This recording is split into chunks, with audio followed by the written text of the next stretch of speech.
রাজবাড়ীর police super GM. Abul Kalam Azad বলেছেন, ঈদযাত্রাকে নির্বিঘ্ন করতে পুলিশ হেডকোয়ার্টার ও রেঞ্জ অফিস সার্বক্ষণিক তদারকি করছে। স্বপ্নের পদ্মা সেতু চালু হওয়ার পর থেকে দক্ষিণ-পশ্চিম অঞ্চলের মানুষের ঈদযাত্রার স্বপ্ন বাস্তবায়ন হয়েছে। দৌলতদিয়া-পাটুরিয়া নৌ রুটে ভোগান্তিকে শূন্যের কোঠায় নিয়ে আসতে ৪ স্তরের নিরাপত্তা ব্যবস্থা গ্রহণ করা হয়েছে। যাত্রী হয়রানি বন্ধে ও বাড়তি ভাড়া রোধে জেলা পুলিশ, ডিবি, গোয়ালন্দ ঘাট থানা ও গোয়েন্দা নজরদারি বাড়ানো হয়েছে। ঘাট এলাকায় যাতে কোনো ধরনের যানজট তৈরি না হয় সেজন্য ট্রাফিক পুলিশ সার্বক্ষণিক কাজ করছে।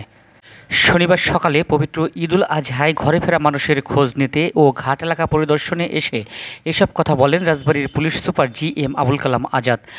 পরে লঞ্চঘাট, ফেরিঘাট ও বাস টার্মিনাল পরিদর্শন করেন police super GM. Abul Kalam Azad.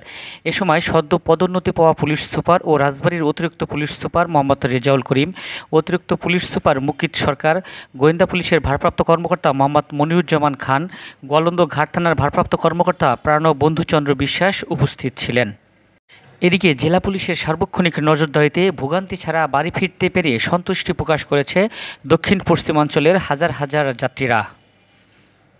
ঈদে পারাপার নির্বিঘ্ন করতে দৌলতদিয়া-পাটুরিয়া নৌরুটে বর্তমানে ২০টি ফেরি ও দৌলতদিয়া-পাটুরিয়া ও কাজিরহাট-আরিচা নৌরুটে মোট ৩০টি লঞ্চ সার্বক্ষণিক চলাচল করছে। ঈদ যাত্রা ভীষণ রকম নির্বিঘ্ন করার জন্য বাংলাদেশ পুলিশের আইজিপি জনাব চৌধুরী আব্দুল আল মামুন পিপিএম স্যার কিন্তু ভীষণ রকম তৎপর। একই সাথে আমাদের রেঞ্জ অফিস এটার ব্যাপারে তদারকি করছে। আমরা এই ব্যাপারে ভীষণ রকম তৎপর আছি। এইবার ঈদযাত্রাকে আরও নির্বিঘ্ন করার জন্য প্রথম থেকেই আমাদের পুলিশ হেডকোয়ার্টার্স, রেঞ্জ অফিস সার্বক্ষণিক মনিটরিংটা অব্যাহত রেখেছে। স্বপ্নের পদ্মা সেতু হওয়ার পর থেকে দক্ষিণ পশ্চিমাঞ্চলের মানুষের ঈদযাত্রা কিন্তু স্বপ্নের ঈদযাত্রায় পরিণত হয়েছে, সেটি বলার অপেক্ষা রাখে না।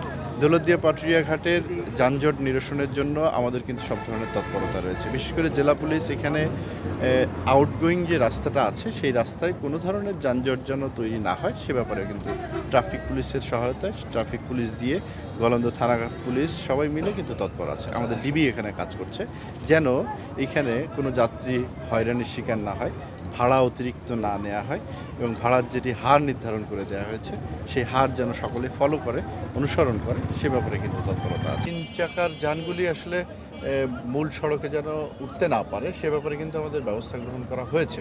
তারপরেও কিছু এদিক ওদিক হয়তো বা আমাদের চোখের আড়ালে কিছু ঘটনা ঘটছে, তবে এ ব্যাপারে আমাদের ভীষণ রকম তৎপর আছি। বিশেষ করে ফরিদপুরগামী যে সমস্ত 3 চাকার মাহেন্দ্রগুলি আছে সেইগুলি কিন্তু আমরা ভেতর দিয়ে দেওয়ার জন্য আমাদের বেড়িবাঁধ দিয়ে যেন চলে যেতে পারে সে ব্যাপারে আমাদের ব্যবস্থা গ্রহণ করা হয়েছে। পাংশা কেন্দ্রিক যারা যাবে তাদের কিন্তু এই যে ভেতরের এদিক থেকে কিন্তু আমরা প্রচেষ্টা করেছি যেমন ওড়াকান্দার ভিতর দিয়ে যেন তারা চলে যেতে পারে সে ব্যাপারে আমাদের ব্যবস্থা গ্রহণ করা হয়েছে। এ ব্যাপারে আমাদের প্রচেষ্টা অব্যাহত। মূল্য তালিকা যেটি নির্ধারণ করা হয়েছে তার বেশি নেওয়ার কোনো ধরনের সুযোগ নেই।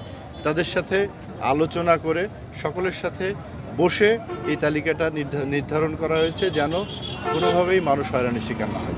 কোনোভাবে কোনো কাউন্টারে যদি ভাড়া বেশি নেওয়ার কোনো ধরনের সংবাদ আপনাদের কাছে থেকে থাকে আমাদের একটা কন্ট্রোল রুম এখানে করা হয়েছে, সাথে সাথে কন্ট্রোল রুমে জানাবেন, আমরা সাথে সাথে তাদের বিরুদ্ধে কঠোর ব্যবস্থা করব।